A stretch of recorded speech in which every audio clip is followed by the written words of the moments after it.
ओम सजात्म स्वरूप परम गुरु शुद्ध चैतन्य स्वामी ने नमः। स्यद्वाद नई षट द्रव्य गुण पर्याय और प्रमाण का जड़ कर्म चेतन बंध का हरु कर्म के अवसान का कह कर स्वरूप यथार्थ जग का जो किया उपकार है उसके लिए जिन वाणी माँ को वंदना शतवार है, वंदना शतवार है, वंदना शतवार है। ओम। कमल बत्ती सी जो सम्यक चारित्र का विषय है, सम्यक दर्शन ज्ञान चारित्राणी मोक्ष मार्ग, ऐसे आचार्य उमा स्वामी ने तत्वार्थ सूत्र अर्थात मोक्ष शास्त्र में बताया है। स्वसंवेदन प्रत्यक्ष स्वयं की आत्मा की अनुभूति, स्वयं के अस्तित्व का अपने होने पने का टंकोत्कीर्ण निर्णय, यथार्थ परमार्थ श्रद्धान, इसका नाम सम्यक दर्शन है। और ऐसे सम्यक दर्शन में नियम से सद्देव गुरु शास्त्र की श्रद्धान, तत्वार्थ श्रद्धान, स्वपर प्रकाशक श्रद्धान और स्वयं की आत्मा की अनुभूति का श्रद्धान गर्भित समझना है। सम्यक दर्शन पूर्वक अपने ज्ञान स्वभाव के लक्ष्य के आधार पर, यानी ज्ञान को ज्ञान में स्थिर करना, उपयोग को उपयोग में स्थिर करने के द्वारा अपने ज्ञायक भाव तक, अपने स्वरूप स्वभाव तक पहुँचने का यह जो मार्ग है उसे कहा सम्यक ज्ञान। सम्यक दर्शन पूर्वक सम्यक ज्ञान और उसके साथ जो आत्मरमणता है, आत्मलीनता है, उसका नाम है सम्यक चारित्र। ये पूरा निश्चय का कथन हम समझने का यहाँ प्रयास कर रहे हैं।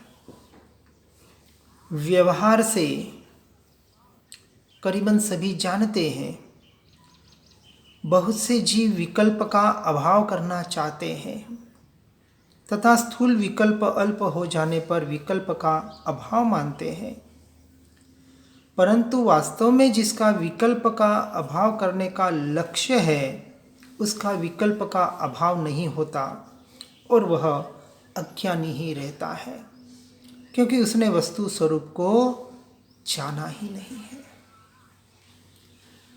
विकल्प का अभाव कौन करना चाहेगा? विकल्प अनेक प्रकार के हैं। अशुभ विकल्प भी है, शुभ विकल्प भी है और शुद्ध विकल्प भी है। संसार के लक्ष्य से जो विकल्प होते हैं उन्हें हम अशुभ विकल्प या अशुभ उपयोग कहते हैं। फिर धर्म के लक्ष्य से दया, दान, व्रत, जप, तप, यात्रा, जो भी धर्म के नाम पर आज बताया जा रहा है, चाहे वो जैन हो, हिंदू हो, मुसलमान हो, जो भी हो, उसमें अपने अपने हिसाब से कैटेगरी है, परंतु जितने भी शुभ विकल्प है यानी जो मन वचन काया पर आधारित है, कर्मों के उदय पर आधारित है, ऐसे शुभ विकल्पों को या शुभ उपयोग को जो सिर्फ और सिर्फ पुण्य बंध का कारण बनता है, ऐसी शुभ क्रिया, ऐसे शुभ उपयोग, ऐसे शुभ भाव, इन दोनों को यानी अशुभ परिणामों को और शुभ परिणामों को, दोनों को अशुद्ध उपयोग की श्रेणी में रखा गया है। दोनों ही अशुद्ध है। क्यों? पाप नीचे की गति में ले जाएगा, पुण्य ऊपर की गति में ले जाएगा, परंतु दोनों भव भ्रमण का ही कारण बनेगा। फिर तीसरी बात बताई शुद्धोपयोग की। आत्मा के लक्ष्य से, अपने स्वरूप और स्वभाव के लक्ष्य से किया हुआ उपयोग, कि जो उपयोग, जो विकल्प, जिससे हम भेद विज्ञान की परिभाषा में कहते हैं कि निरंतर जीव को भेद ज्ञान के आधार पर अपने स्वरूप रमणता का प्रयास और पुरुषार्थ करना है। परंतु यहाँ बहुत जने प्रयास कर रहे हैं, करते हैं, परंतु मैं आत्मा हूँ, मैं शुद्धात्मा हूँ, मैं ज्ञान मात्र हूँ, मैं जानने वाला मात्र हूँ, अभेद अखंड त्रिकाली ध्रुव तत्व हूँ। ये जो विकल्प है, ये जो विचार है, इस विकल्प और विचार को ही अपना स्वरूप मान बैठते हैं। ऐसा यह शुद्ध विकल्प भी, यह विचार भी मेरा स्वरूप नहीं है, ऐसा वस्तु का स्वरूप है, ऐसा वस्तु का स्वभाव है। जो इस विकल्प और विचार से भी छूटकर अपनी आत्मा में लीन होते हैं, अपने अस्तित्व का, अपने स्वरूप का होने पने का जो निर्णय करते हैं, श्रद्धान करते हैं, उन्हें ही अपनी आत्मा का अनुभव होता है। उसी का नाम आत्मा की अनुभूति है। ऐसे वस्तु स्वरूप को नहीं जानते। कौन से? कि जिसमें विकल्प का ही अभाव है, जिसमें संपूर्ण भावों का ही अभाव है। ऐसे शुद्ध चैतन्य ध्रुव स्वभाव को, ऐसे ज्ञायक भाव को, ऐसे परम पारिणामिक भाव को, ये भी शब्द है, अनुभव में न शब्द है, न अक्षर है, न विचार है, न कुछ भी है, मात्र स्वयं का होनापना मात्र है। ऐसे ध्रुव स्वभाव को लक्ष्य में लेकर एकाग्र होने से, अपने स्वरूप में आ जाने से विकल्प का भी अभाव हो जाता है। इसलिए वहाँ भी विकल्प है ही नहीं। इसलिए पहले आत्म स्वभाव का श्रवण मनन कर उसे लक्ष्य में लिया है, उसकी महिमा आई है, तो उसमें अंतर्मुख होने पर उसमें विकल्प रहते ही नहीं है। और यदि आत्मा को शांति चाहिए, किसे? मुझे शांति चाहिए। हर जीव सुख और शांति, एक चैन की जिंदगी चाहता है, लेकिन सुख कहाँ है, शांति कहाँ है, उसे पता न होने की वजह से सुख और शांति के लिए वो बाहर और बाहर ही भटकता है। पुत्र से सुख मिलेगा, पैसे से सुख मिलेगा, सुख सुविधाएं होगी तो सुख मिलेगा, शरीर अच्छा रहेगा तो सुख मिलेगा। अरे घर में शांति नहीं है तो किसी पर्यटन स्थल पे जाएंगे तो शांति मिलेगी, किसी मंदिर मस्जिद में जाएंगे तो शांति मिलेगी। शांति भी कहाँ, धर्म के नाम पर भी बाहर और बाहर ही खोज रहा है। जो सुख और शांति मेरा स्वरूप है, मुझ आत्मा का स्वभाव है, वहाँ तो खोज नहीं रहा है, और जहाँ नहीं है वहाँ खोज रहा है, तो कैसे मिल सकती है? टेम्पररी मिल जाएगी, आभास हो जाएगा, परंतु वो सच्ची सुख और शांति नहीं है। जिस सुख के बाद दुख हो, जिस शांति के बाद फिर अशांति आ जाए, वो सुख शांति कैसे हो सकती है? इसलिए यदि आत्मा को सुख और शांति चाहिए तो वह शांति ऐसी होनी चाहिए कि वह पूर्ण और सादी अनंत काल तक रहे। सादी का मतलब जिसकी अभी तक हमने शुरुआत नहीं की, इसलिए उसकी शुरुआत है लेकिन उसका अंत नहीं होगा। ऐसी सुख और शांति जिसे चाहिए वही सच्चे सुख और शांति का अभिलाषा है। और यह परम सुख और शांति पर्याय से दृष्टि हटाकर अपने ध्रुव स्वभाव में रहने पर ही होती है। पर्याय दृष्टि और द्रव्य दृष्टि ये भी कथन का विषय है समझने के लिए। वास्तविक तो न तो पर्याय दृष्टि और न द्रव्य दृष्टि, मात्र स्वयं के अस्तित्व का होना बना, परंतु प्रारंभिक अवस्था में पर द्रव्य और उसके निमित्त से होने वाले ये मोह राग द्वेष के पर भाव जो आत्मा से होते हैं फिर भी मेरे नहीं है, मुझ में नहीं है, ऐसे मुझ आत्मा के भाव, ऐसे पर्याय से भी दृष्टि हटाकर जब हम उस द्रव्य की तरफ अपने ध्रुव स्वभाव की तरफ दृष्टि रखते हैं, यहाँ कह रहे हैं इसमें केवल ज्ञान की पर्याय का भी लक्ष्य नहीं है।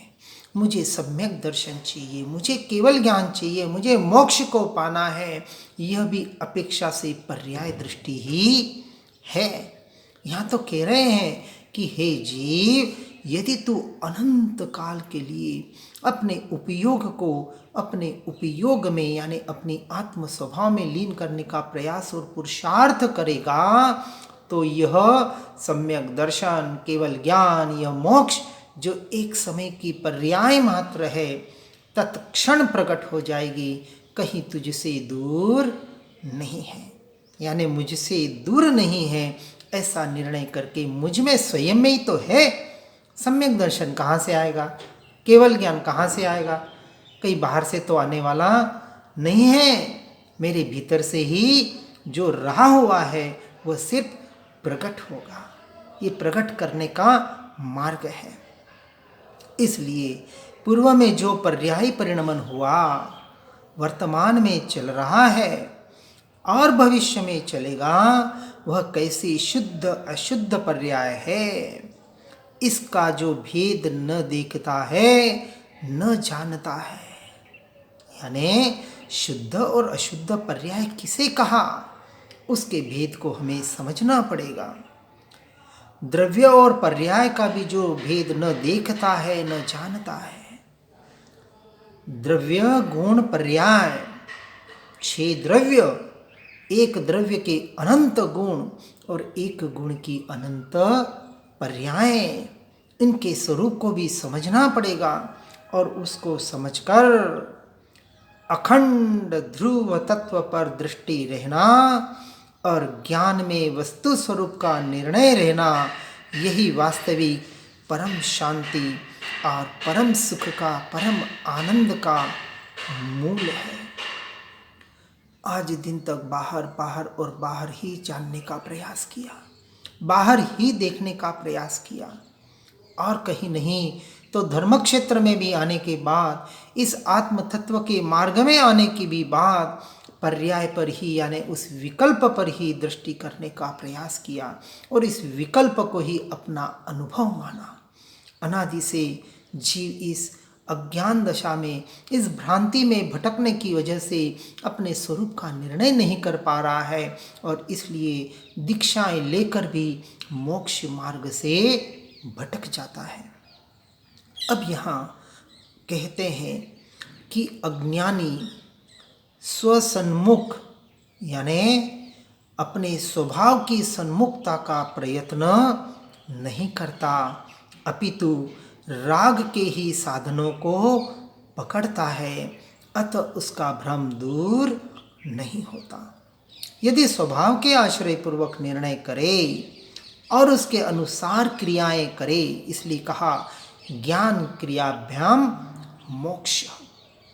पहले से चौथे गुणस्थानक तक ज्ञान की क्रिया, जिसे हम भेद ज्ञान और भेद विज्ञान कहते हैं, ज्ञान का जो निरंतर जानना जानना जानना जानना जो निरंतर हो रहा है, और यह जानना पर द्रव्य के काल में, पर भावों के काल में अपने स्वरूप और स्वभाव का ही जानना हो रहा है।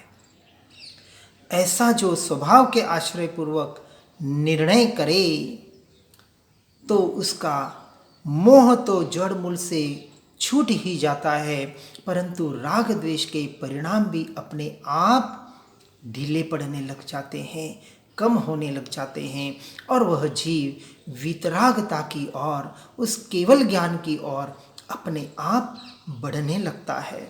इसलिए स्वभाव के आश्रय पूर्वक यदि निर्णय करे तो उसकी भ्रमणा दूर हो जाए और परिणामों में विशुद्धता और संपूर्णतः शुद्धता आवे और आवे बगैर रहे नहीं। इसलिए कहते हैं जब तक पड़ा है भेद में तू भ्रम न तेरा जाएगा, भ्रम भेद सब मिट जाएगा, तब शांति अक्षय पाएगा।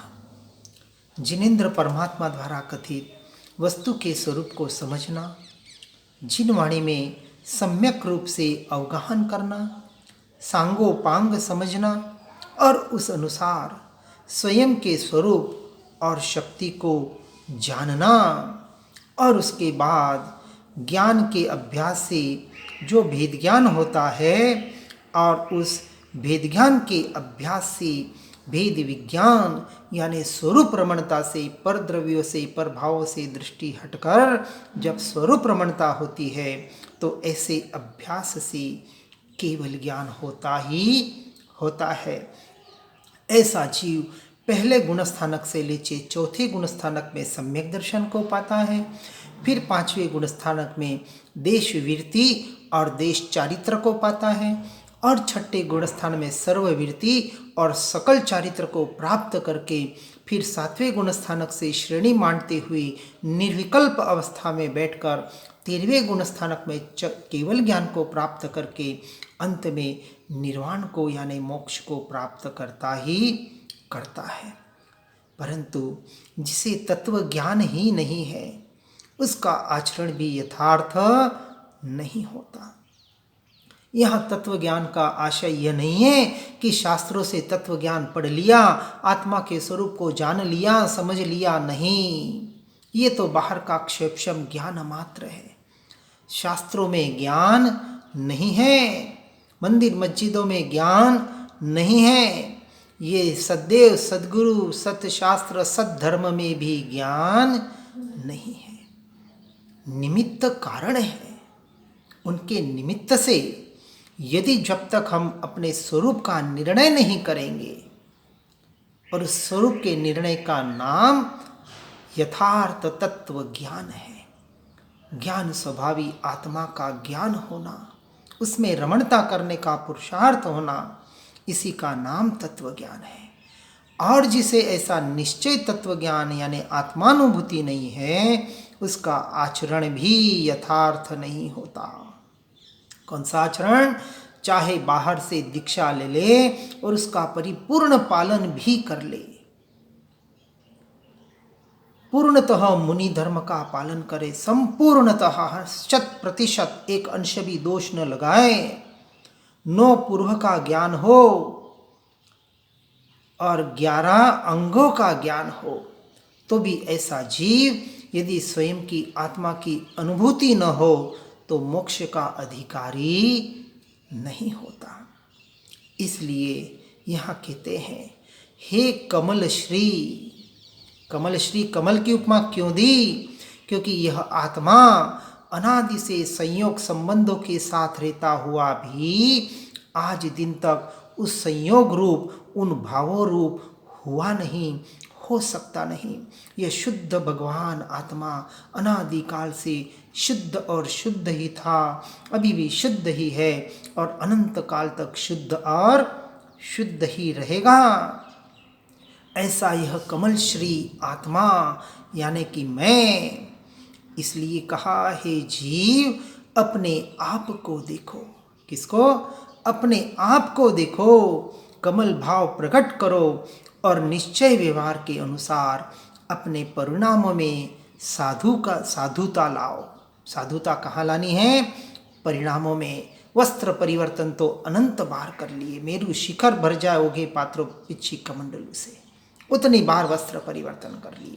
ये देह के परिवर्तन तो अनंत बार कर लिए, परंतु जो परिणामों में निश्चय व्यवहार के अनुसार जो साधुता लानी चाहिए थी, सरल सहज स्वभाव में रहने की जो आदत डालनी थी, ऐसे मुक्ति के मार्ग में जीव कभी बढ़ा नहीं।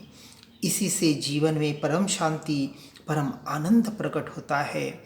और जिसे मोक्ष प्रिय है उसे मोक्ष के कारण भी प्रिय होने ही चाहिए। इसलिए अनादि अनंत ऐसा जो एक निज शुद्ध चैतन्य स्वरूप है, जो मेरा स्वरूप है, जो मैं हूँ, उसके यानी स्वयं के सन्मुख होकर आराधना करना वही परमात्मा होने का सच्चा उपाय है। और इसके लिए अपने ममल ज्ञान स्वभाव में लीन रहो, यही परम पुरुषार्थ है। हर जीव इस पुरुषार्थ को करने का प्रयास करे, निरंतर मोक्ष मार्ग में आगे बढ़े। इसी भावना के साथ ओम नमः सिद्धम। जिन वाणी के ज्ञान से हो सम्यक श्रद्धा, हो चारित्र महान उर पाऊं पद निर्वाण। जिन वाणी के ज्ञान से सूझे लोकालो, सो वाणी मस्तक नमो सदा देत हूँ धो।